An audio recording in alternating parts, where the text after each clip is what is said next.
नमस्कार दोस्तों। आज के इस YouTube सेशन में मैं आप लोगों से इंसुलिन के रोल के ऊपर डिस्कशन करने जा रही हूँ कि कैसे हम जब डायबिटिक डायग्नोज होते हैं तो किस तरह से मॉडर्न साइंस में, एलोपैथी साइंस में हमारी बॉडी को डायबिटीज़ को क्योर करने के किया जाता है, मिस हैंडल किया जाता है।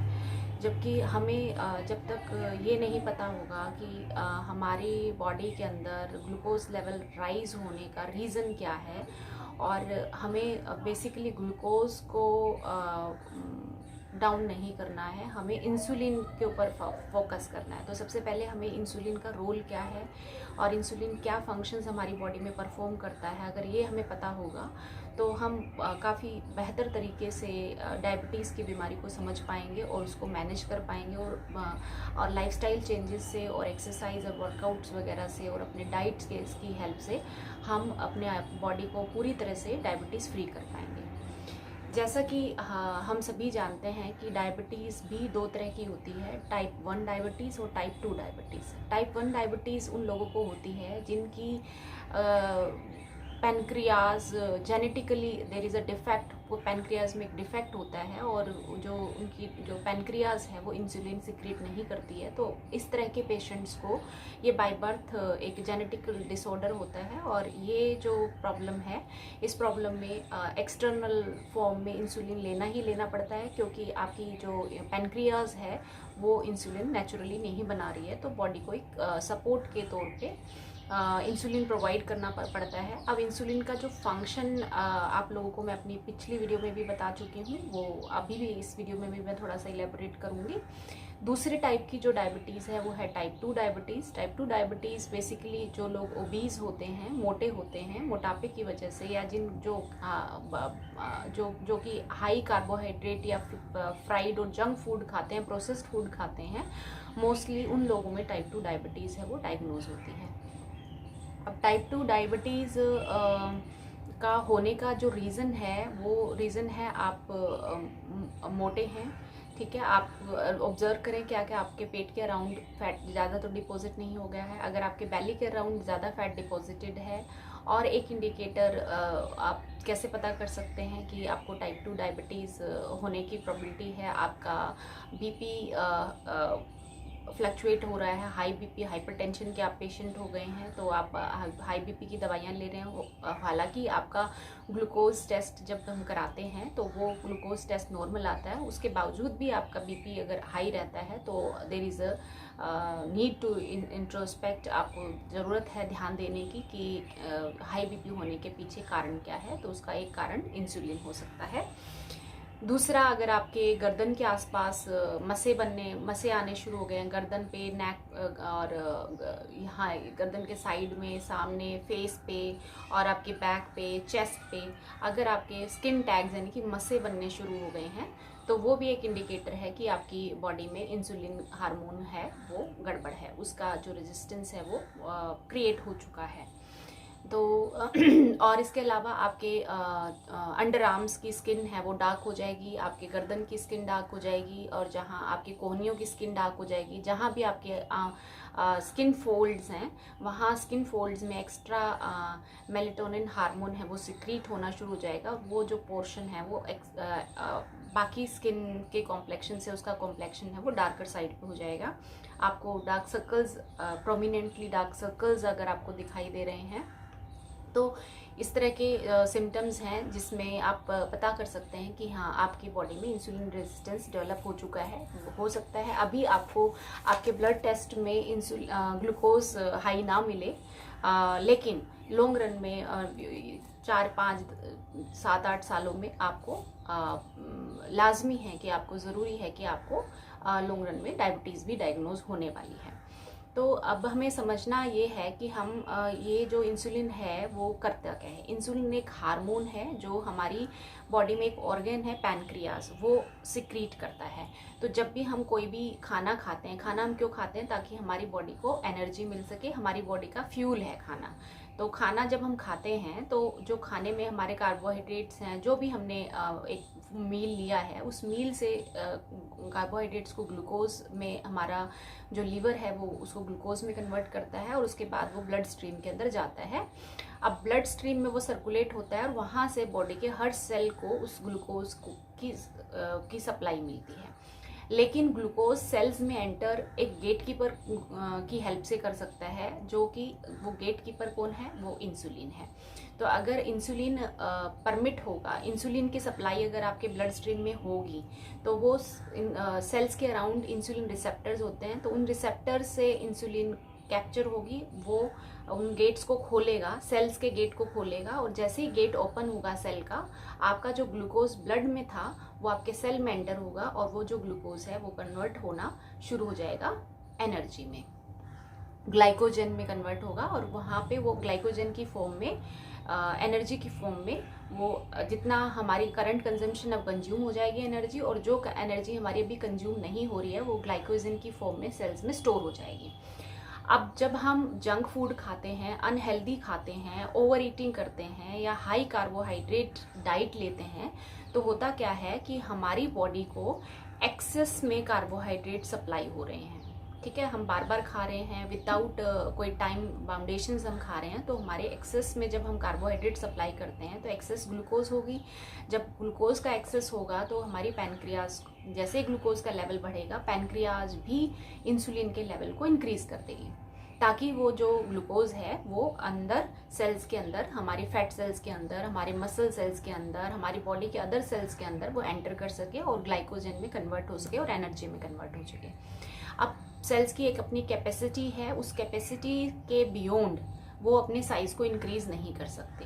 तो जब आप ओवर ईट करते हो तो आपके मसल सेल्स और आपके फैट सेल्स हैं वो ग्रो करना शुरू करते हैं, वो ग्रो करते रहते हैं, लेकिन एक अपर लिमिट आ जाती है, जिसके बाद अगर उसने और ग्लूकोज को ग्लाइकोजन में कन्वर्ट करके स्टोर किया और अपने साइज को बढ़ाया तो सेल बर्स्ट हो सकता है।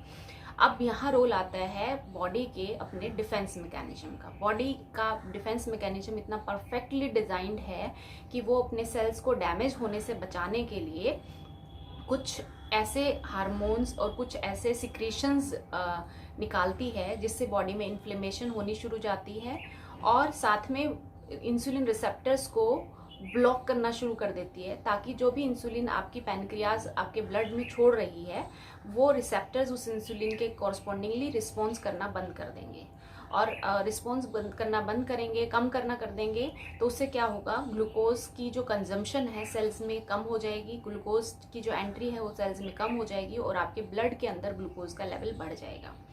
और जब आपके ब्लड में ग्लूकोज का लेवल बढ़ जाता है तो उससे क्या होगा कि आपकी बॉडी अपने आप को डिटॉक्स करने के लिए आपको थर्स्ट क्रिएट करेगी, प्यास की फीलिंग क्रिएट करेगी। आप ज़्यादा से ज़्यादा पानी पिएंगे ताकि आप उस एक्सेस ग्लूकोज को फ्लश आउट कर सकें, और ज़्यादा पानी पीने से आपका यूरिनेशन होगा, और क्योंकि ग्लूकोज आपके ब्लड में ही घूम रही है, वो कन्वर्ट नहीं हो रही है एनर्जी में, तो उससे क्या होगा, आपकी बॉडी में वीकनेस फील होगी। तो ये 3 मेजर सिम्टम्स हैं आपको दिखाई देते हैं जब आपको डायबिटीज़ की प्रॉब्लम होती है। तो यहाँ प्रॉब्लम, जब आपने अपने डाइट को बिगाड़ा, आपने हाई कार्बोहाइड्रेट लिया, आपने बैड फैट्स खाए, आपने फ्राइड फूड खाया, आपने जंक खाया, तो उसकी वजह से आपकी बॉडी में इंसुलिन रेजिस्टेंस क्रिएट हो गया। एक रीज़न इंसुलिन रेजिस्टेंस का ये है। दूसरा इंसुलिन रेजिस्टेंस होने का दूसरा जो रीज़न है वो है स्ट्रेस। जब हम स्ट्रेस लेते हैं तो हमारी बॉडी में कार्टिसोल हार्मोन है और एड्रेनलिन हार्मोन है, उनके लेवल बढ़ जाते हैं, और कार्टिसोल और एड्रेनलिन के लेवल जब बढ़ते हैं तो उसके वजह से आपका इंसुलिन की जो रेजिस्टेंस है सेल्स के प्रति वो भी बढ़ जाता है। और जब भी देखेंगे कि आप अपने बॉडी क्लॉक को, रिदम को डिस्टर्ब करते हैं, आप रात भर स्ट्रेस की वजह से सो नहीं पा रहे या गलत लाइफस्टाइल फॉलो कर रहे हैं, आप रात भर टीवी देख रहे हैं या पार्टी कर रहे हैं या ड्रिंक कर रहे हैं, तो उससे क्या होगा कि आप डिप्राइव्ड ऑफ स्लीप हो जाएंगे, और स्लीप डिप्राइव्ड होने की वजह से नेक्स्ट डे आपके यहाँ कार्टिसोल का जो लेवल है वो इंक्रीज होगा, और उसकी वजह से इंसुलिन का जो लेवल है वो भी इंक्रीज होगा। और जैसे जैसे इंसुलिन का लेवल इंक्रीज होता है तो उसकी वजह से आप की बॉडी सेल्स जो हैं वो ज़्यादा आपको हंगर लगेगी, क्योंकि आपकी बॉडी के अंदर ग्लूकोज की कंजम्पशन की जो डिज़ायर है, ग्लूकोज की रिक्वायरमेंट है, वो भी बढ़ेगी। तो आप ज़्यादा खाएंगे, टेंशन और स्ट्रेस में आप स्ट्रेस ईटिंग शुरू कर देंगे। तो ये भी एक रीज़न है आपकी इंसुलिन रेजिस्टेंस को इन्हांस करने में। तो आपको अपने स्ट्रेस लेवल्स को मैनेज करना है। इंसुलिन रेजिस्टेंस होने के अब कॉन्सिक्वेंसेस क्या होते हैं? जब आप इंसुलिन रेजिस्टेंट होते हैं तो इंसुलिन रेजिस्टेंट होने से वो खाली आपके मेटाबॉलिज्म को ही डिस्टर्ब नहीं करता है, एक तो आप की बॉडी में बाकी ऑर्गन्स की हेल्थ को भी वो इफेक्ट करना शुरू कर देता है। कैसे? जैसे ब्रेन है, ब्रेन भी सारा का सारा जो एनर्जी ड्रिवन एक ऑर्गन है। तो ब्रेन को 24/7 काम करना होता है, तो उसको 24 घंटे ग्लूकोज की और एनर्जी की रिक्वायरमेंट रहती है। तो जब आपकी बॉडी इंसुलिन रेजिस्टेंट होती है तो उस केस में आपके जो ब्रेन सेल्स हैं उन तक भी उनके जो रिसेप्टर्स हैं वो भी एनर्जी को कंज्यूम नहीं कर पा रहे हैं, क्योंकि ग्लूकोज उनके सेल्स में भी एंटर नहीं कर पा रही है। तो ब्रेन भी एनर्जी डिप्राइव्ड हो जाता है। तो उसकी वजह से इंसुलिन रेजिस्टेंस की वजह से आपके ब्रेन के अंदर एनर्जी कंजम्पशन, एनर्जी की जो सप्लाई है वो प्रॉपर नहीं हो रही है, ग्लूकोज की सप्लाई प्रॉपर नहीं हो रही है। तो उस वजह से आप फटीग फील करते हैं, आपको न्यूरोलॉजिकल डिसऑर्डर्स होने की पॉसिबिलिटी बढ़ जाती है। अल्जाइमर, डिमेंशिया, इस तरह की बीमारियां हैं वो इंसुलिन से हो सकती हैं। और retinopathy, neuropathy disease means neural functions जो आपकी बॉडी के हैं वो डिस्टर्ब हो जाते हैं। तो इंसुलिन रेजिस्टेंस से आपका पूरा नर्वस सिस्टम डिस्टर्ब हो सकता है। आपके किडनी के ऊपर इसका इफेक्ट आता है, क्योंकि किडनी जो है वो किडनी के सेल्स जो हैं उनको भी एनर्जी चाहिए, क्योंकि किडनी को भी 24/7 वर्क करते रहना पड़ता है। और वहाँ जो सेल्स हैं उनको एनर्जी नहीं मिल रही है, तो प्रॉपर फिल्टरिंग नहीं होती।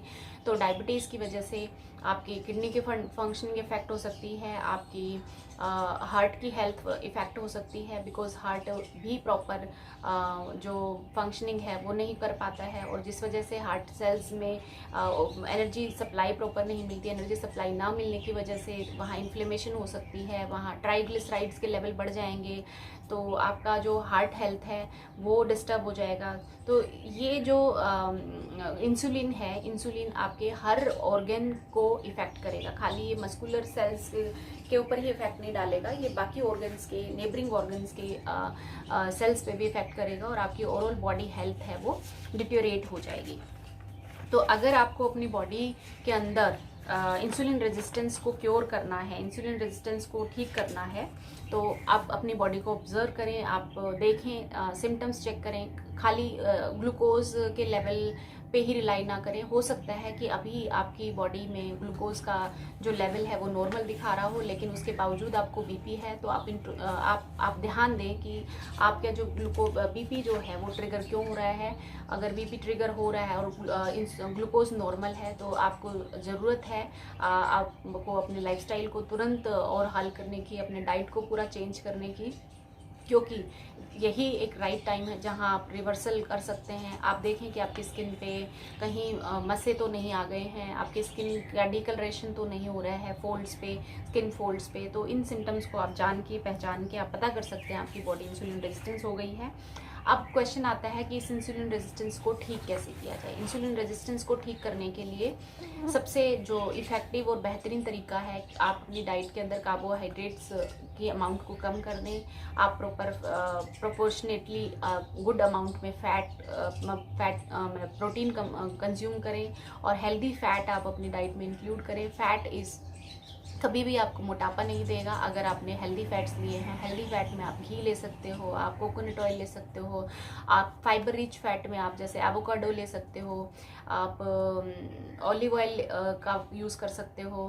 तो इस तरह से कोकोनट को आप अपनी डाइट में इंक्लूड कर सकते हो। आप डिफरेंट काइंड ऑफ सीड्स जो हैं, जैसे मेलन सीड है, पम्पकिन सीड है, तो इस तरह के जो seeds, different kind of seed, मगज़ जिनको बोलते हैं, आप वो अपनी डाइट में डालें। आप बादाम लें और अखरोट ले भिगो के। तो अखरोट, ये जितने भी सीड्स होते हैं, नट्स होते हैं, उनको भिगो के लेना चाहिए, क्योंकि इन सीड्स के अराउंड एक फाइटिक एसिड होता है। तो फाइटिक एसिड मेटाबॉलिज्म को स्लो डाउन करता है। तो अगर आप इनको भिगो के लेंगे तो वो उसका जो फाइटिक एसिड है वो वॉश आउट हो जाएगा और फिर उसके बाद उनके जो बेस्ट माइक्रो न्यूट्रिएंट्स हैं वो आपकी बॉडी में एब्जॉर्ब हो पाएंगे। इसके अलावा आप सिनेमन लें। सिनेमन भी आपके इंसुलिन रेजिस्टेंस को कम करता है, इंसुलिन सेंसिटिविटी को बढ़ाता है। तो बॉडी की इंसुलिन सेंसिटिविटी को बढ़ाने के लिए सिनेमन अपने डाइट में इंक्लूड करें। आप हेल्दी फैट्स इंक्लूड करें। आप लो कार्ब डाइट लें, तो कार्ब्स हो सके तो आप पूरे दिन में एक टाइम या 2 टाइम ही चपाती खाएं या चावल खाएं, और बाकी टाइम मैक्सिमम जो आपकी फूड रिक्वायरमेंट है वो आप सोक्ड ग्रेन्स जैसे भीगे हुए चने, भीगी हुई मूंगफली और अंकुरित अनाज ये खाएं, और मैक्सिमम फ्रूट्स और वेजिटेबल का आप इनटेक अपने खाने में रखें। डेयरी प्रोडक्ट और एनिमल प्रोडक्ट हैं वो शुरुआत में, जब आपका डायबिटीज़ लग रहा है, आपका वेट पुट ऑन हो रहा है, अगर आपको वेट रिड्यूस करना है, आपको बेली फैट रिड्यूस करना क्योंकि यहाँ करना ज़रूरी है, तो आप कुछ महीनों के लिए 5 से 6 महीनों के लिए डेयरी कम्प्लीटली बंद कर दें और एनिमल प्रोडक्ट्स भी बंद कर दें, और healthy balanced diet, plant based balanced diet के ऊपर आप स्विच करें अपने आप को। और वो डाइट चार्ट मैं आप लोगों के साथ ऑलरेडी शेयर कर चुकी हूँ। इसके साथ साथ आप इंटरमिटेंट फास्टिंग करें। इंटरमिटेंट फास्टिंग करने से फ़ायदा क्या होगा कि आप एक पर्टिकुलर विंडो आप सेट कर लेंगे, जैसे 8 या 10 घंटे की विंडो सेट कर लेंगे जिसमें आप खाएंगे। तो क्योंकि खाने से ही हमारी बॉडी को ग्लूकोज मिलता है, तो जब भी ग्लूकोज का लेवल बढ़ता है, इंसुलिन की सप्लाई हमारी बॉडी में बढ़ जाती है। तो इंसुलिन के लेवल को कंट्रोल करने के लिए आपको अपने फूड को कंट्रोल करना पड़ेगा। फूड को एक पर्टिकुलर विंडो में ही खाएं और कुछ टाइम तक बॉडी को रेस्ट दें, ताकि आप अननेसेसरी ग्लूकोज की सप्लाई अपनी बॉडी को ना दें। कार्बोहाइड्रेट्स की सप्लाई आपकी बॉडी को नहीं जाएगी तो ग्लूकोज की कंजम्पशन, ग्लूकोज है वो ब्लड स्ट्रीम में नहीं होगा। ग्लूकोज लेवल मेंटेन रहेगा तो ऑटोमेटिकली इंसुलिन लेवल मेंटेन हो जाएगा।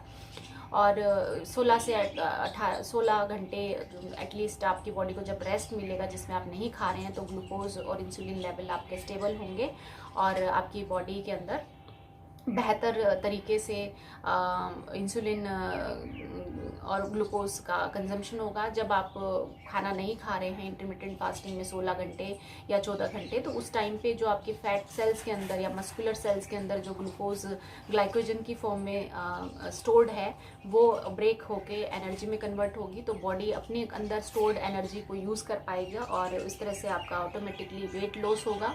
तो इंटरमिटेंट फास्टिंग के बेनिफिट्स क्या हैं, कैसे करनी है, ये इसकी वीडियो मैं ऑलरेडी आप लोगों के लिए बना चुकी हूँ। तो आप इंटरमिटेंट फास्टिंग को अपने लाइफस्टाइल का एक हिस्सा बनाएं, आप बैलेंस डाइट को अपने लाइफस्टाइल का हिस्सा बनाएं, और साथ साथ आप वर्कआउट करें। वर्कआउट करने से आपको फ़ायदा ये होगा कि आपकी जो एनर्जी कंजम्पशन है, वो जो बॉडी सेल्स के अंदर आपकी एनर्जी स्टोर्ड है, वो एनर्जी कंजम्पशन आपकी ज़्यादा से ज़्यादा होगी। और उस एनर्जी कंजम्पशन से क्या होगा कि आपकी सेल्स में जो डिपॉजिटेड फैट है वो आपका कम होगा, और आपके सेल्स को दोबारा से चांस मिलेगा कि वो अब ग्लूकोज को एंट्री दे पाएंगे, और थोड़ी आपकी इंसुलिन की सेंसिटिविटी है फिर वो बेहतर होगी। तो वर्कआउट करना इसलिए इम्पॉर्टेंट भी है क्योंकि वर्कआउट करने से आपके सेल्स में डिपॉजिटेड एनर्जी को और ग्लूकोज को दोबारा से डिकम्पोज होने का और यूज़ होने का चांस मिलता है। तो इस तरह के ये जो चेंजेस हैं अगर आप अपने लाइफस्टाइल में लेके आएंगे, आप अपने बढ़े हुए वज़न को घटाएंगे और एक बैलेंस डाइट लेंगे, जंक को अवॉइड करेंगे, तो आप अपने टाइप 2 डायबिटीज़ को रिवर्स कर पाएंगे और इंसुलिन के लेवल को बेहतर तरीके से मैनेज कर पाएंगे। तो जब भी आप डायबिटीज़ की बात करते हैं तो आपका जो मार्कर है डायबिटीज़ को चेक करने का, वो आपके ग्लूकोज का लेवल नहीं होना चाहिए, आपके इंसुलिन का लेवल आपके अंदर होना चाहिए। क्योंकि अभी जो मॉडर्न साइंस में डॉक्टर्स क्या कर रहे हैं, वो ये कर रहे हैं कि आपके ग्लूकोज का लेवल चेक करते हैं, जबकि आपका जो फास्टिंग इंसुलिन लेवल चेक होना चाहिए। और इंसुलिन क्योंकि ऑलरेडी हमारे ब्लड स्ट्रीम में है, और डॉक्टर्स अभी एलोपैथी में क्या करते हैं, वो आपको और जब इंसुलिन रेजिस्टेंस बॉडी हो चुकी है तो वो आपको और एक्स्ट्रा ओवरडोज ऑफ इंसुलिन दे देते हैं। तो इंसुलिन के शॉट्स आपको इंजेक्शंस के थ्रू इंसुलिन दी जाती है। तो होता क्या है कि बॉडी में पहले से इंसुलिन रेजिस्टेंस है, लेकिन इसका मतलब ये नहीं कि हमारे यहाँ इंसुलिन नहीं बन रही है, हमारी बॉडी में इंसुलिन बन रही है, लेकिन बॉडी इंसुलिन रेजिस्टेंस है। तो हमें रेजिस्टेंस को हटाने पे वर्क करना है, ना कि बॉडी को और इंसुलिन सप्लाई करनी है। लेकिन मॉडर्न एलोपैथिक मेडिसिन में क्या किया जा रहा है, पेशेंट को एक्सेस में इंसुलिन सप्लाई की जाती है, ताकि वो जो पूल ऑफ इंसुलिन में हमारी बॉडी में एक पूल ऑफ इंसुलिन बन जाता है, और धीरे धीरे क्या होगा कि हमारी जो अपनी खुद की भी बॉडी में इंसुलिन बन रही थी, हमारी बॉडी उस एक्सटर्नल इंसुलिन भी आ रहा है और बॉडी में अपना भी इंसुलिन बना रहा है। तो उस वजह से एक टाइम ऐसा आता है कि बॉडी सेल्स कम्प्लीटली अपने आप को शट डाउन कर देते हैं और फुली रिस्पॉन्स देना बंद कर देते हैं इंसुलिन के प्रति।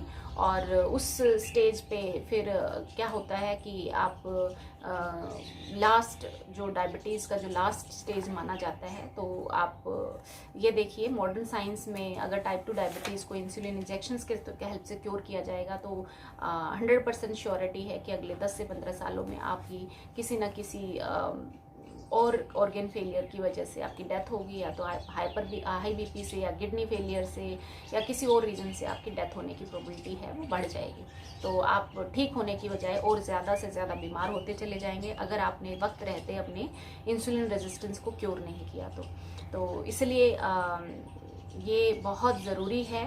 और ये जानना कि डायबिटीज़ जो है वो एक हार्मोनल इम्बैलेंस है, तो अगर आप हार्मोन्स को कंट्रोल कर पाएंगे तो आपकी डायबिटीज़ ऑटोमेटिकली कंट्रोल हो जाएगी, बिल्कुल नेचुरल तरीके से हो जाएगी और बेहतर तरीके से हो जाएगी बिना किसी दवाई के। और आप देखेंगे कि आपकी जो बॉडी है वो वापस शेप में आने लग जाएगी, आपकी बॉडी की फंक्शनिंग बेहतर हो जाएगी, आप ज़्यादा एनर्जेटिक फील करेंगे। और उम्मीद है आप अपने बॉडी के इन सिम्टम्स को पहचानेंगे और पता करेंगे कि कहीं आप गलत लाइन ऑफ ट्रीटमेंट पे तो नहीं जा रहे हैं, कहीं आप अपने ग्लूकोज लेवल को ही खाली मॉनिटर करके अपना इलाज तो नहीं कर रहे हैं, क्योंकि ग्लूकोज को एज ए मार्कर नहीं लेना है। हमें मार्कर जो डायबिटीज़ को चेक करने के लिए लेना है वो हमारा इंसुलिन लेवल है।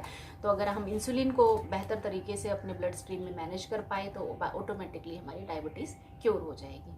आज के लिए इतना ही। उम्मीद है आज का जो टॉपिक है आपको पसंद आया होगा, और अगर आपको पसंद आया है तो आप अपने उन सब दोस्तों के साथ शेयर करें जो अभी मोटापे की तरफ बढ़ रहे हैं या मोटे हो चुके हैं, या जिनको डायबिटीज़ ऑलरेडी डायग्नोज हो चुकी है, जो हाइपरटेंशन के अभी पेशेंट्स हैं। तो उन सभी को आप ये वीडियो शेयर करें और उनको बताएं कि अब आपको अपनी बॉडी के लिए काम करना होगा, अगर आप अपनी बॉडी को एक बेहतर तरीके से आगे के लिए चलाना चाहते हैं और बिना दवाइयों के लिए चलाना चाहते हैं।